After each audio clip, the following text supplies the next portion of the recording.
Guys, welcome to learn with fun. आज हम लोग क्लास 10 लाइफ प्रोसेस का पार्ट सेकंड जो कि न्यूट्रिशन है उसको कवर करने जा रहे हैं। आज हम लोग न्यूट्रिशन को आप सोच रहे होंगे कि डबल क्यों कवर कर रहे हैं, क्योंकि क्लास 10 का है। वो न्यूट्रिशन जो हमने कवर किया था वो स्पेशली क्लास 7th के लिए था, इसलिए हमने सोचा कि क्यों ना एक सेकंड वीडियो बनाते हैं डेडिकेटेड हमारे क्लास 10 वाले स्टूडेंट्स के लिए। तो अब है क्लास 10 का न्यूट्रिशन। अब हम लोग सोचते होंगे आप लोग कि न्यूट्रिशन है क्या। तो न्यूट्रिशन ना एक प्रोसेस है। क्या है? एक प्रोसेस है। किस चीज़ का? Intake of food and utilising its energy, यानी बस उसकी एनर्जी को यूटिलाइज करना है और फूड को इनटेक करना है। यानी फूड को इनटेक किया, उसकी एनर्जी यूटिलाइज की, उसी को क्या कहते हैं हम लोग? न्यूट्रिशन। इसमें और ज़्यादा कुछ है ही नहीं। अब आप इन न्यूट्रिशन को बस बेसिक सा बस इतना ही है, और ये बहुत ज़्यादा इंपॉर्टेंट है। इसमें इतने लोग कन्फ्यूज़न में रहते हैं ना, ऐसा ही है। अब टाइप्स ऑफ न्यूट्रिशन, इसका हमने फ्लो चार्ट बना लिया, अगर चाहे तो स्क्रीनशॉट ले सकते हैं, अच्छा सा है। ठीक है, न्यूट्रिशन है। न्यूट्रिशन को दो टाइप्स में क्लासीफाई किया गया था, ऑटोट्रॉपिक, हेट्रोट्रॉपिक। हेट्रोट्रॉपिक को फिर 3 पार्ट्स में क्लासीफाई किया गया, पैरासाइटिक, सेप्रोफाइटिक एंड होलोजोइक। और फिर पैरासाइटिक को 2 पार्ट्स में क्लासीफाई किया गया, इंडोपैरासाइट्स और इक्टोपैरासाइट्स। ठीक है, अब थोड़ा सा हम लोग और ऊपर चलते हैं। ऑटोट्रॉपिक। ऑटोट्रॉपिक क्या होते हैं, एक एक करके हम सभी पॉइंट्स को कवर करेंगे। तो पहले हम कोई भी वर्ड जानने से पहले उसका मीनिंग बहुत ज़्यादा इंपॉर्टेंट होता है कि हम किसी वर्ड का मीनिंग जान लें। तो ऑटो का मतलब क्या होता है? ऑटो मीन्स होता है सेल्फ, और ट्रॉपिक मीन्स न्यूट्रिशन, यानी मीन्स सेल्फ ऑब्टेन न्यूट्रिशन। कोई भी न्यूट्रिशन है हमारे पास, वो अगर सेल्फ ऑब्टेन्ड है, स्वयं द्वारा, यानी खुद ऑब्टेन किया गया, उस चीज़ को क्या कह देंगे हम लोग? Autotrophic nutrition. तो इसका definition, the organism which depend on themself for the nutrition, यानी वो किसी पे डिपेंडेंट नहीं रहते, खुद अपना light, water, carbon dioxide, chlorophyll, ये सब जैसे भी करके अपना मैनेज कर लेते हैं। जैसे कि प्लांट्स और ब्लू ग्रीन एल्गी है। अब प्लांट्स करते हैं ऑब्टेन ना फोटोसिंथेसिस से, फोटोसिंथेसिस से अपना न्यूट्रिशन ऑब्टेन करते हैं। अब फोटोसिंथेसिस का मतलब जान लीजिए। फोटो मतलब होता है लाइट, और सिंथेसिस मतलब प्रिपेयर फूड, यानी लाइट के प्रेजेंस में जो फूड प्रिपेयर किया गया वो क्या हो गया? फोटोसिंथेसिस। और रॉ मटेरियल्स फोटोसिंथेसिस के 2 mainly, carbon dioxide and H2O means water. Next है हमारा हेट्रोट्रॉपिक। ऑटोट्रॉपिक आप लोग समझ गए हैं। और एक और बात हमें इन्फॉर्म करनी है, अगर आप लोगों को कोई भी टॉपिक में कहीं भी डाउट है तो आप हमें कमेंट कर सकते हैं। कोई भी टॉपिक आप चाहते हैं कि हाँ हम ये टॉपिक एक्सप्लेन कर सकते हैं, आपको इस टॉपिक आपको नहीं समझ में आ रही, क्लास आपको फर्स्ट से लेकर 10th तक कोई भी टॉपिक अगर आपको नहीं समझ में आ रही है, आप हमें कमेंट कर सकते हैं। और ये जो पढ़ाया गया है इसमें भी आपको डाउट लग रहा है तो आप हमें कमेंट कर सकते हैं। मैथ्स में भी आपको कोई भी क्वेश्चन है जो नहीं समझ में आ रहा है उसे भी आप कमेंट कर सकते हैं।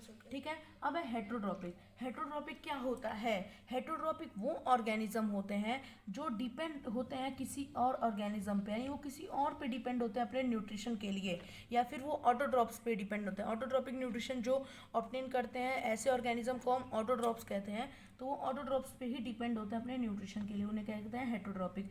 जिसमें एग्जांपल है earthworm, human beings. Human beings बहुत अच्छे एग्जांपल है, ह्यूमन बींग्स। एनिमल्स भी हमारे पास एग्जांपल्स ही पड़े हैं। ठीक है, ये लोग एग्जांपल्स हो गए। अच्छा, हेट्रोट्रॉप्स के भी कुछ टाइप्स होते हैं। तो टाइप्स क्या क्या हो गए?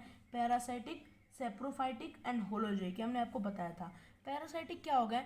जो अपना न्यूट्रिशन किसी भी लिविंग ऑर्गेनिज्म के, किसी भी ऑर्गेनिज्म के जिसे हम होस्ट कहते हैं, उसके बॉडी के आउटसाइड या फिर इनसाइड, यानी उसके बॉडी के अंदर या फिर बाहर रह के अपना न्यूट्रिशन ऑब्टेन करते हो, उसे क्या कहेंगे हम लोग?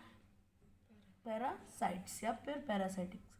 ठीक है, एग्जाम्पल क्या होगा? ह्यूमन लाइस। ह्यूमन लाइस यानी जो बालों में पड़ जाते हैं। ठीक है, टेपवर्म। टेपवर्म क्या होता है? हमारे जो इंटेस्टाइन होता है ना, उसमें पाया जाता है, वो परमानेंट होता है। अगर वो आ जाता है कहीं भी एक्सटर्नल से और उसमें वो ग्रो करने लगता है। अब ये 2 टाइप्स के होते हैं, Indo parasites and ecto parasites. Indo parasites क्या होता है और इक्टो पैरासाइट्स क्या होता है? इंडो, जो आपको इसके नाम से नहीं लग रहा है, इंडो यानी इनसाइड और इक्टो यानी आउटसाइड, आउटसाइड। अब आप देखो, पैरासाइट्स यानी जो ऑर्गेनिज्म के अंदर है, बाहर रहते हैं, तो अंदर रहने वाले को क्या कहती है? इंडो पैरासाइट्स, और बाहर रहने वाले को इक्टो पैरासाइट्स। लिखा है the live the inside the body of host. आप सोच रहे हो कि हम जगह जगह पर होस्ट क्यों लिखे हैं? होस्ट उनके लिए हो गया जो ऑर्गेनिज्म से ये लोग न्यूट्रिशन ऑब्टेन करते हो। ठीक है, इसमें एग्जाम्पल है टेपवर्म एंड स्कैरियोसिस। ठीक है, इक्टोपैरासाइट्स। इक्टोपैरासाइट्स क्या होता है? जो ऑर्गेनिज्म के बॉडी, मतलब होस्ट के बॉडी के बाहर रहते हैं। ठीक है, जैसे ह्यूमन लाइस, लीच, ये दोनों बॉडी के बाहर रह के अपना न्यूट्रिशन ऑब्टेन करते हैं। ह्यूमन लाइस आप लोग पता है, लीच भी एक ब्लैक कलर का होता है, जो आपकी स्किन के ऊपर रह जाता है और वो वहाँ से अपना न्यूट्रिशन ऑब्टेन करता है। फिर है सेप्रोफाइटिक। सेप्रोफाइटिक क्या होते हैं? Organism which obtain their nutrition by dead and decay material, यानी जो अपना न्यूट्रिशन किसी भी डेड और डीके मटेरियल या ऑर्गेनिज्म से ऑब्टेन करते हैं। जैसे आप देखोगे जो मशरूम क्या होता है, कोई पेड़ आप देखोगे ना, जैसे कोई ट्री है, ये सड़ गया तो इसके ऊपर मशरूम ग्रो कर जाएगा, ठीक है। अब देखिए हमने पेड़ वाला स्ट्रक्चर बना दिया, पेड़ नहीं है मशरूम है, ठीक है, वो छत्ता टाइप का। अर्थवॉर्म क्या होता है? केचुआ, आप लोग जानते हो ना, वो भी अपना न्यूट्रिशन कहाँ से ऑब्टेन करता है? डेड एंड डीके से, ठीक है। ये आप लोग। अब नेक्स्ट है हमारा होलोजोइक। हमने बता दिया क्या है? होलोजोइक क्या होता है? The organism which obtain their nutrition, means जो अपने न्यूट्रिशन कैसे ऑब्टेन करते हैं? ह्यूमन लाइक क्या मतलब? दाल चावल खाते हैं? नहीं, दाल चावल नहीं खाते हैं। सिंपल इनऑर्गेनिक को ऑर्गेनिक में कन्वर्ट करते हैं, ठीक है। अब एग्जाम्पल कौन सा होगा? एनिमल्स भी हैं, जैसे गोट, लॉयन, ये सब जो होगा ये सब उसी में आते हैं। अच्छा, अब हमारे जो नेक्स्ट टॉपिक है न्यूट्रिशन इन अमीबा, इसके लिए हम एक डेडिकेटेड वीडियो बताएंगे। भले आपके एनसीईआरटी में आधे पे से भी कम में कवर किया गया है, लेकिन हम इसको एक अलग डेडिकेटेड वीडियो बनाएंगे ताकि आप लोग को समझ में आए nutrition in amoeba. So thank you, like, share and subscribe. Thanks for watching and I am waiting for your comments, your love and support.